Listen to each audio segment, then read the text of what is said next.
The bodybuilding world has argued about this for decades, and the debate still refuses to die. Two names from two completely different eras, two physiques built under completely different standards, two legends who changed bodybuilding forever in completely different ways. Arnold Schwarzenegger versus Ronnie Coleman. Who is the greatest?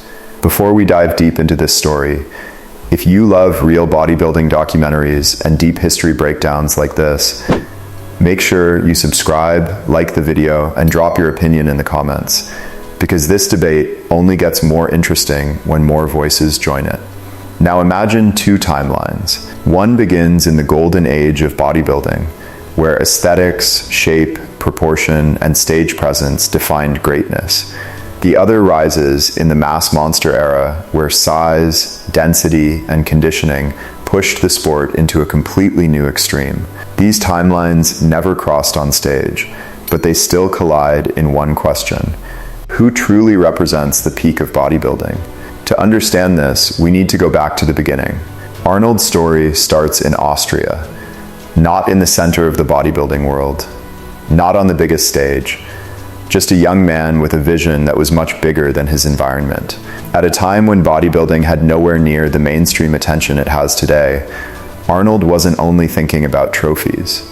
He was thinking about becoming someone the world would remember. That difference matters. From early in his career, Arnold didn't treat bodybuilding as the final destination. He treated it as the beginning of something bigger. And that mindset shaped everything about his legacy. Arnold moved to America in 1968 with huge ambition and a clear goal. He was entering a new country, a new culture, and a new level of competition. But he had something that separated him from almost everyone else: vision. He wasn't just training to win competitions. He was building a personality, an image, and a public identity before most athletes even understood how powerful that could be.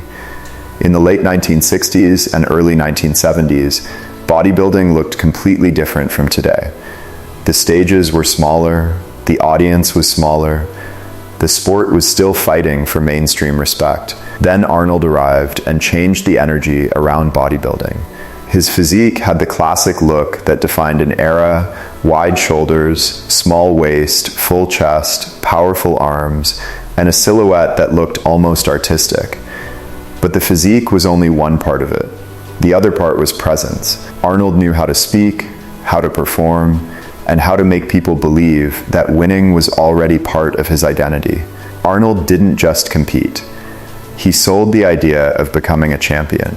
From 1970 to 1975, Arnold won 6 straight Mr. Olympia titles. Then, after years away from the Olympia stage, he returned in 1980 and won his 7th. That record alone made him one of the most successful bodybuilders of all time. But Arnold's impact was never only about the trophy count. His real power was attention. Cameras loved him. Interviews loved him. Fans connected with him. And slowly, bodybuilding started moving from a niche world into a bigger cultural conversation. Then came Pumping Iron. That documentary didn't just show physiques. It showed personality, rivalry, confidence, pressure, and drama. For many people, it was the first time bodybuilding felt like a real story instead of just a contest. And Arnold became the face of that story. But here's where his legacy becomes even bigger. At the peak of his bodybuilding fame, Arnold moved toward Hollywood. He turned bodybuilding success into movie fame, global recognition, business success, and eventually politics. That kind of crossover impact is something no bodybuilder has matched at the same level. Arnold didn't just win competitions. He helped bodybuilding reach people who may have never watched the sport otherwise.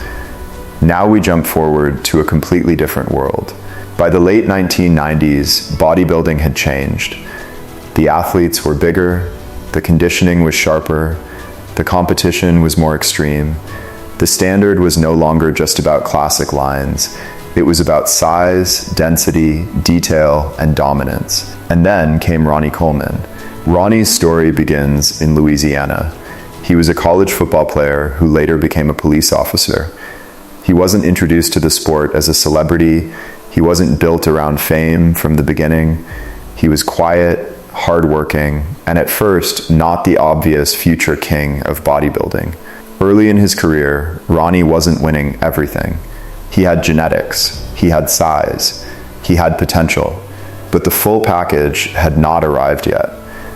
Then came 1998. At the 1998 Mr. Olympia, Dorian Yates had already retired, which left the door open for a new champion. Many fans expected another top contender to take the title, but Ronnie shocked the field and started one of the most dominant runs in bodybuilding history. From 1998 to 2005, Ronnie Coleman won 8 consecutive Mr. Olympia titles. 8. But the number alone doesn't explain why Ronnie became legendary. It was the way he won. Ronnie brought size and conditioning together at a level that many fans had never seen before. He was massive, but he was not just big. He was detailed. He was powerful. He was full. His back became one of the most famous body parts in bodybuilding history, and his overall presence made even elite competitors look smaller beside him. Ronnie became one of the strongest symbols of the mass monster era. His training videos also became part of his legend.